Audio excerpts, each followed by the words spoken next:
Hi, welcome to this PowerPoint on the descriptive essay. This is the introduction, which should hopefully explain to you what the parameters of the assignment are and what things you should keep in mind. You will notice that what follows this PowerPoint presentation is a handout that also explains some of the information. So I encourage you, while the information might be repetitive, to take a look at both of those documents. All right, so first of all, you're writing a descriptive essay on a significant place. So the first thing would be to pick your place. It can be positive or negative in terms of its significance. Some people choose to write about a very happy place. Other people maybe have negative feelings associated with a place, and that's okay too. One of the things that I will highly recommend is that you pick a place that you can physically visit. You are going to get a much better grasp of the things that are going on in that particular place if you are able to actually sit there and take in what's going on.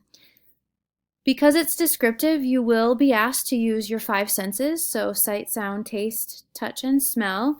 And while it's okay, and you probably had recollections of those senses, perhaps if you're choosing to write about a vacation, it's much more real if you are actually sitting in the place and are able to, take those in real time. You'll get a much better description. And so that's why I highly encourage you to find a place that you can actually sit in and visit and take in all of those descriptions as you're pre-writing.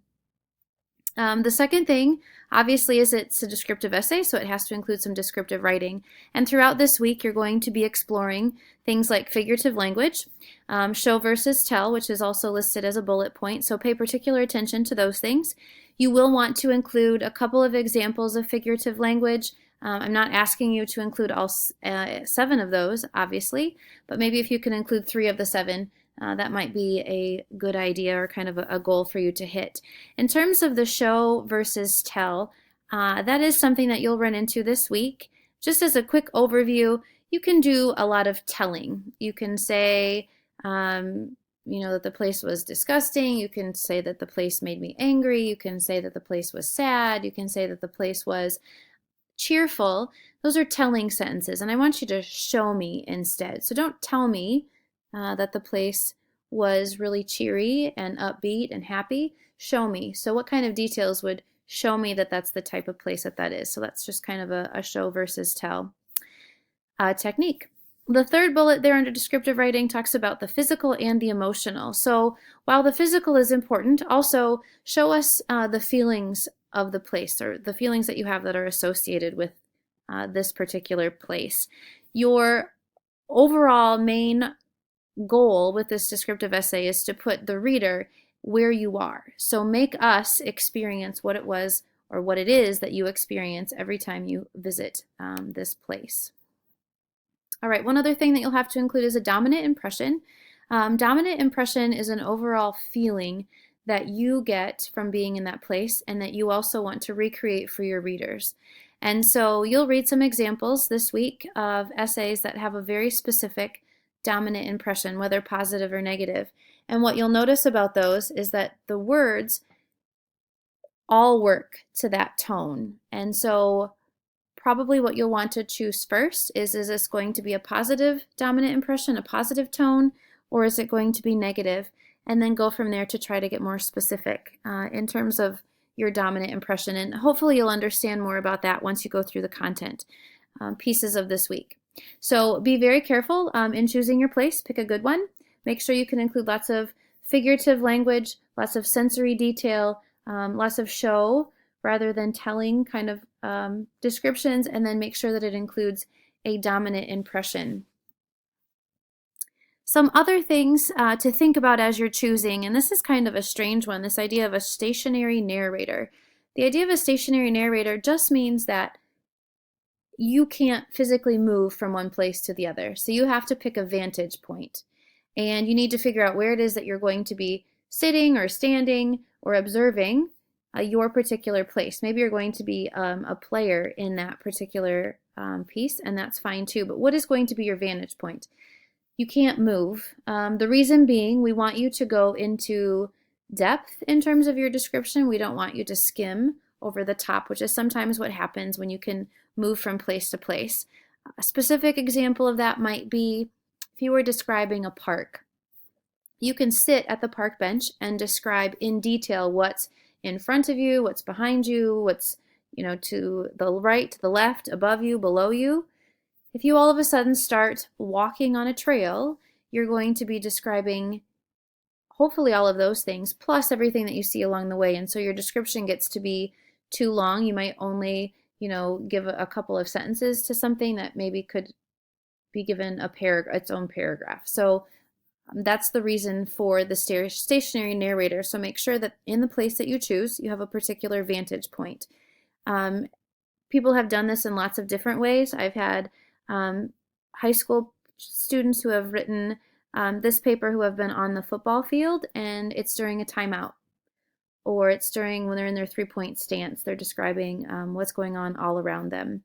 And so it's possible for you to do it even if you're taking part in a sporting event. So think about those kind of things as you're choosing your topic. In terms of organization, that vantage point becomes important.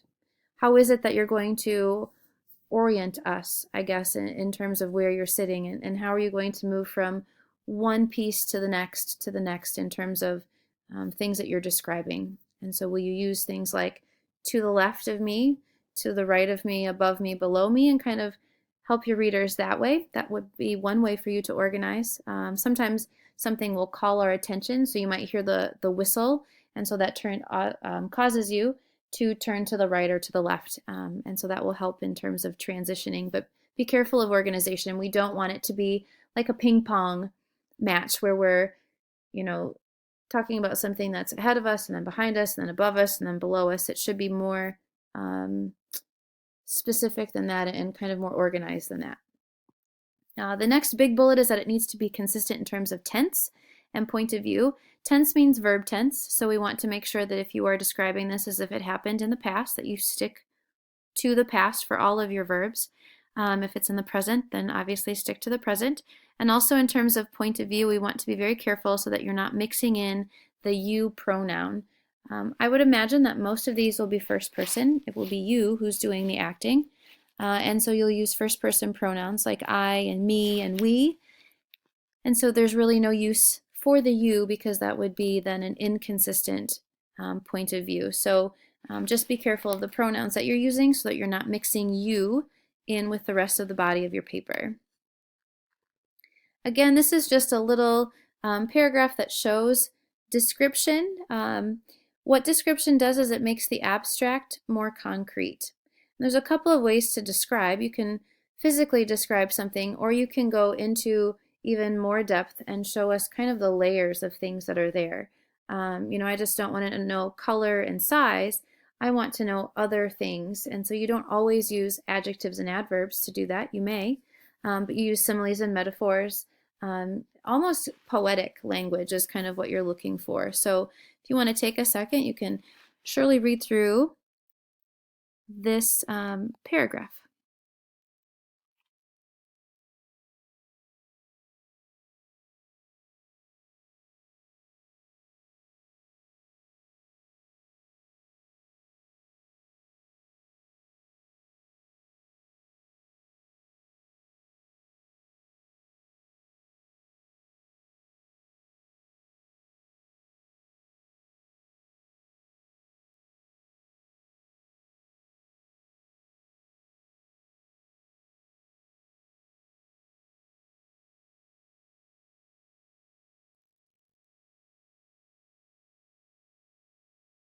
As you can see from this paragraph, it is mostly just sight. There really are no other senses that are being represented. So be careful of that, that you represent all 5 senses. The other thing that you'll notice is that in this, even though it's sight, nowhere in here do we use the words I see, I notice. Instead, it eliminates all of those words and it makes what is being seen the subject of those sentences. And so try to avoid using I see, I saw, I heard, I hear, I smell, those kind of words. Eliminate those from your writing in this particular paper. Just another quick review. Description requires you to gather lots of details, and it's one thing that I'm going to really suggest that you do is to go out and sit in your place and gather those details. While we can look at pictures and that kind of thing from vacations and maybe past places that we visited that have been important to us, what's really going to be the most productive is for you to actually sit in that particular place. When you go and read the example in your essay, A Second Home, about the restaurant, you're going to see that she's actually sitting there, and I'm sure she's writing as she's pre-writing. And so it's kind of an interesting essay because everything's happening around her. So pay particular attention to that. Another piece there about dominant impression. So you want to make sure that the details that you do gather, hopefully you're working from quantity, so you have lots of things written down when you go to pre-write, but that those details all match a certain dominant impression. You don't want to be describing this really filthy place and all of a sudden add in this paragraph of really positive things, because that kind of detracts from your dominant impression. If that's the feeling that you want us to get, that it's dirty and gross and disgusting, then those are all of the details that you will use. You won't necessarily deviate from those.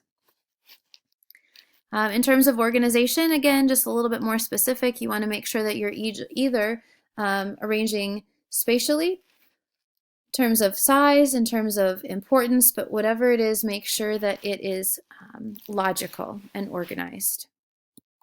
And that is the end of this presentation.